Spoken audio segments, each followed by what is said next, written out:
Your mom played basketball with your head as a baby. Unfortunately, apparently Uncle Sam has an outerversal jab. I'm gonna go over why literally if he farts, Naruto dies. If he farts, Saiyan Saga dies for sure. What's going on, everybody? It's your boy Jobbers and Goons, and today we are doing a video that won the request poll that I recently put out on the community tab about which video should come next. And by a pretty decent margin, 10 villains that are technically the heroes won the vote. So we're going to go ahead and cover that. But real quick before we get into it, make sure to smash the like button, hit the notification bell, and subscribe if you haven't already. We are very close to 21K, on the road to 30K. Join the ride. I post daily content. That's why I said put the bell on, because you can always check back. And in terms of my Discord, you should definitely join up if you love comics, animes, games. We do a lot of D&Ds and D&D style games, server games, giveaways, and more. As well as if you want to talk business or purchases, you can do so there to see your favorite characters on the channel. But without further ado, we're going to go ahead and get into this 10 villains that are technically the hero. So first is Sinestro. Now, Sinestro gets a bad rep. I'm going to be honest, sometimes deservedly so, as a Yellow Lantern or someone who weaponizes the idea of fear.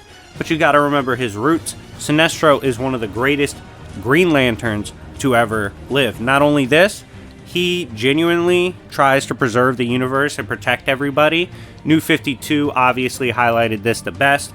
Goated run, shameless plug, I forever plug that run.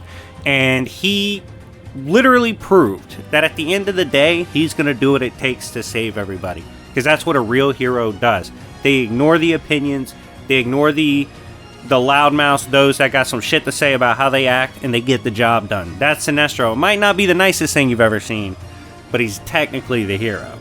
Next, we have Magneto. Now, Magneto is one you can go back and forth on for obvious reasons. I mean, does have bodies to his name, does do some terroristic shit. However, you got to consider the tragedy that Magneto comes from, the fact that he's always been fighting for his freedom, and after escaping the Holocaust, he's hit with the demonization and criminalization of mutants, as well as the outright attempted genocides on his people.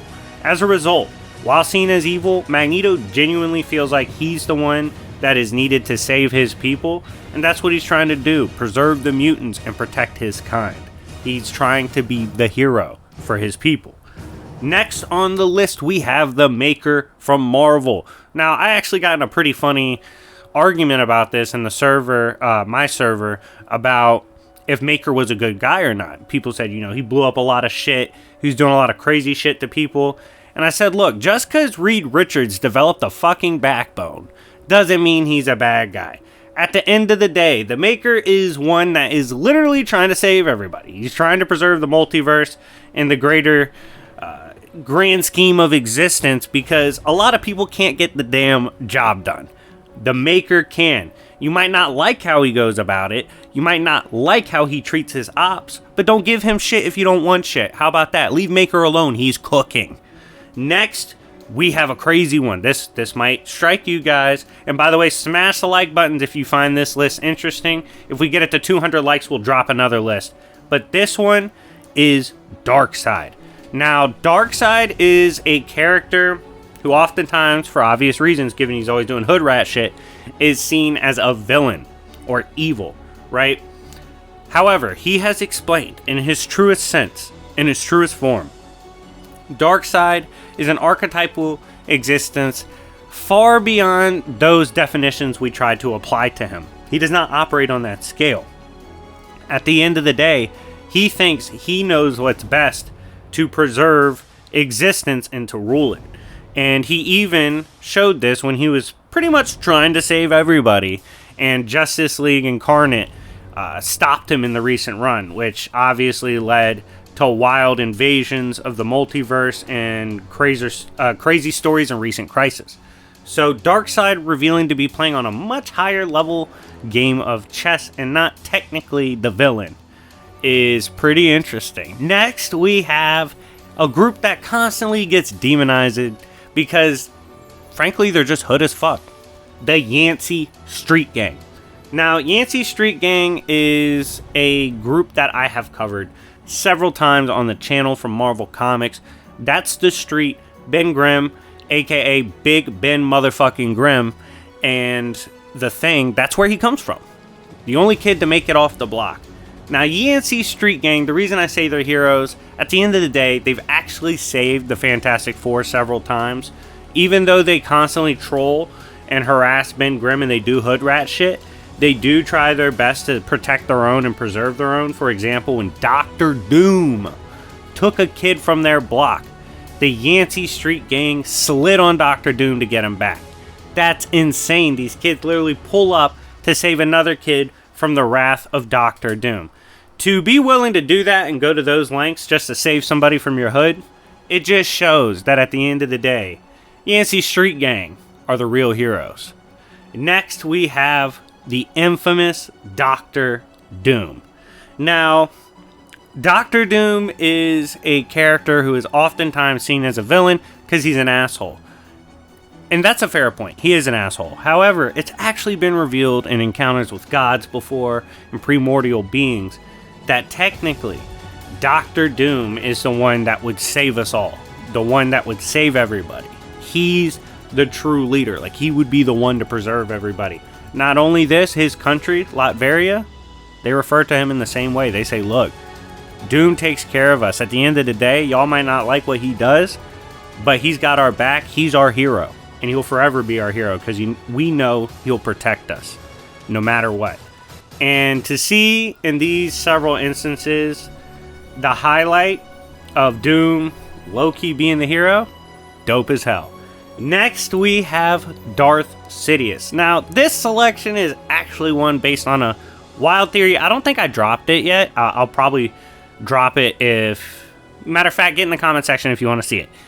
Basically about Sidious and his interaction with the Vong. It is speculated due to comments from Vong and Vong priests that Darth Sidious, all that time, was preparing and ready for the Yuuzhan Vong invasion. If you don't know who that is, in the Legends, this alien race ran down on the galaxy post Return of the Jedi and tore apart the new galaxy in New Republic. This is alleged that Sidious knew about this and was supposedly ready to strike and even looked at them, to the point that the Vong gods told them, don't beef with Sidious, he's prepping for you.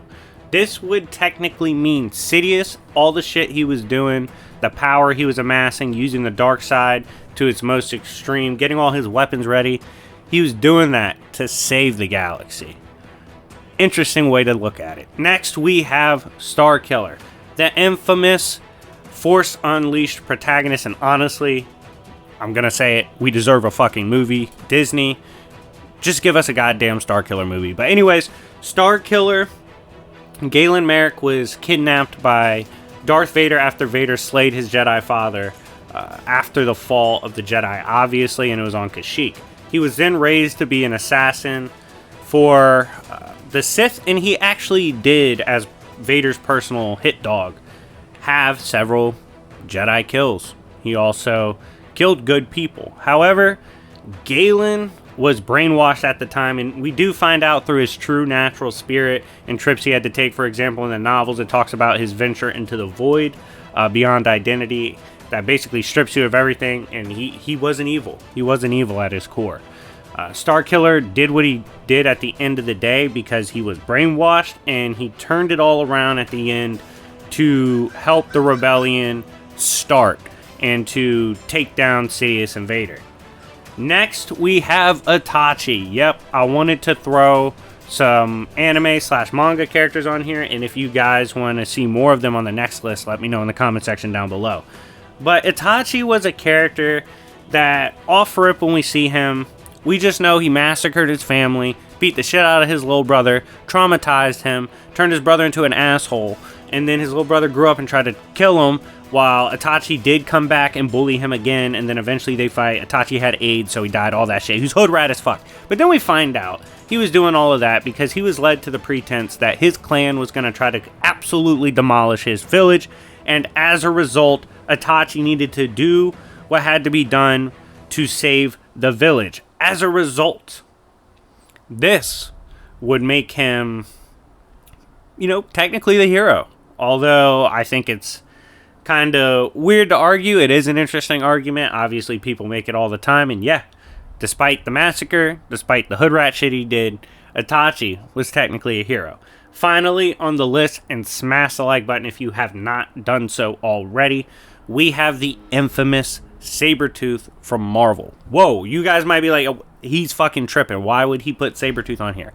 I'm actually plugging my recent Sabretooth video and how in the recent Sabretooth run and how he's being portrayed, in a lot of ways, he's actually the hero right now, because the mutants, especially those in charge, have really turned it into a civilization on Krakoa that's based on a hierarchy of essentially either you're one of the god mutants that gets to make the decision for everybody else, or you're a nobody that just lives there. And Sabretooth sees this, he sees how they're treated, he sees how even though X might think he's doing the right thing, he's technically putting all the other mutants down, as is Magneto in the council. As a result, he's leading the revolution, baby. He's trying to end that shit. Technically, Sabretooth currently is a hero. But anyways, guys, thank you so much for watching. Let me know in the comment section down below what you think, who you want to see on part 2. And if this hits 200 likes, we will do another one. But anyways, guys, thank you so much for watching. It's been your boy, Jobbers and Goons, and I will see y'all later. Peace.